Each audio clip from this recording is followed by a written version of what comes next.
nosotros acompañamos a las cooperativas y en este caso a FESESCOR desde siempre, y tratamos de hacer nuestro aporte, en este caso acá al evento, con nuestra presencia, con charlas técnicas y con nuestros productos.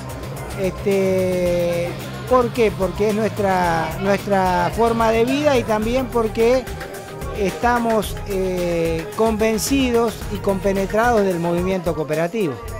Nuestra área de negocios es la comercialización y los servicios de lo que es la infraestructura eléctrica, empezando desde el medidor hasta las subestaciones, pasando por las redes de distribución en baja y en media tensión, con todo el equipamiento que eso involucra. La empresa tiene su casa central en Buenos Aires, y acá en Córdoba, dado que es una provincia que tiene muchas cooperativas, tenemos una oficina comercial con gente de Córdoba que atiende a las cooperativas de Córdoba.